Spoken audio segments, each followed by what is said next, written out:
Oh, dear.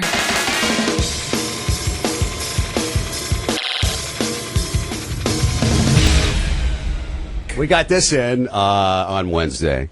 John, Steve, and Kelly. I'm a registered nurse in a busy ER here in Bexar County. Because I brought up the fact that, there are a lot of people, when it comes to health care, our emergency rooms are burdened. Because they're bogged down by a lot of people who go because they need to get a decongestant. That's not that, you go to the emergency room when you have an axe buried in your head. That's when you go to the emergency room. Your head just got severed and your friends bring in the body and your noggin, and you go to the emergency room. It's like chick we heard from, Lisle, that called this week that said she's a dispatcher, EMS, and they call when they're ready to deliver the baby. That these kids call up, that 911. The EMS is the glorified taxi to take them when they go into labor. The water breaks, and so they call 911 because they need the ride to the hospital. Yeah, that's real that good. kind of crap, misuse of services.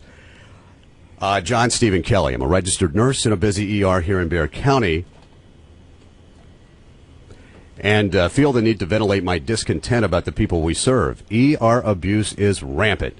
So in keeping in fine tradition with the late show, with respect to your morning show, I devised a top 10 list. Here are my top 10 reasons you should not go to the ER in San Antonio.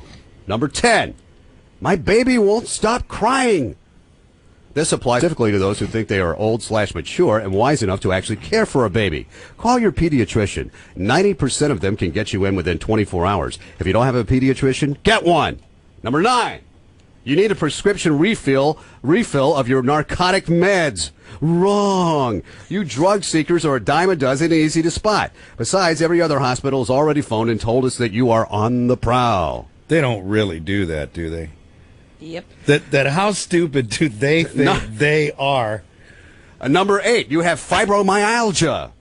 We all do to some degree. 7, you have a history of gallstones, and you just had the enchilada plate at Chewy's.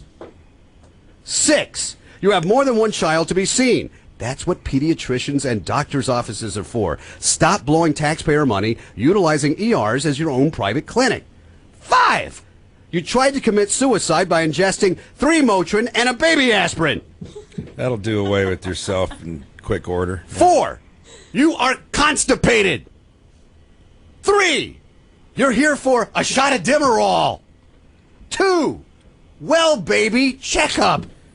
And number 1, you want a pregnancy test. Those are just a few of the many reasons you should not waste our time stealing precious moments away from those who are truly in need of quality, spiritual, and urgent care. Shame on you, San Antonio. P.S. I like the P.S. One more thing while on my soapbox, which please let's not go to the soapbox term anymore. All right? I've been told that so many times. Has any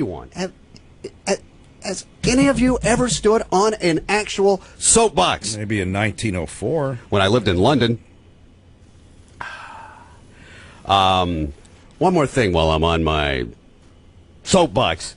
Those women who occupy the 5F standard, female, fertile, 40, fat, who just finished a plate of fajitas and invade our ERs with their belly problems, need to do more push-aways and push their fat asses away from the table and lose weight. We're paying for their numerous illnesses brought about by obesity. Sure, we see it in men, but also... but it's the fat-ass women who show up in our ERs. Thanks for allowing me to vent. That's from Mitch, the RN.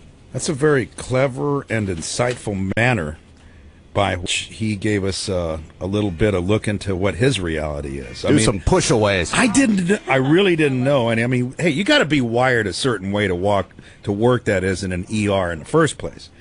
But when this kind of stuff goes on that the rest of us have no clue, that people actually try to get away with that stuff or do that. I don't know about that, but I don't know about some of the weird things here, but the stuff as far as the simple maladies that you're afflicted with, like you mentioned the constipation. Right, and you go to the ER. God, I know because I've been to the ER a couple of times when it's been an emergency situation. Yeah, what if somebody really needs? I mean, is like bleeding to death or something? And I see it. That's what I mean. You should should have a shotgun blast to the face, or you're missing a limb, or, that's emergency care. You need it right now. But when you go, it's like, man, is this an ER, or is this the playground at McDonald's? Right, like some kind of daycare of some kind for adults and children. But not to belabor it, because I don't want you to think I'm some kind of, old complaining, whining guy. It's just that it is extremely expensive, and we're the ones picking up the tab. You know what I mean? Are you hitting my apples on what they ought to be? Outside the boundaries of their phony world of kicks is the ever-present possibility of discovery. This must be avoided at all costs, for discovery brings with it the penalties of society: shame, arrest, prison. Forget it, man, and get with the countdown. Shake this square world and blast off for Kicksville.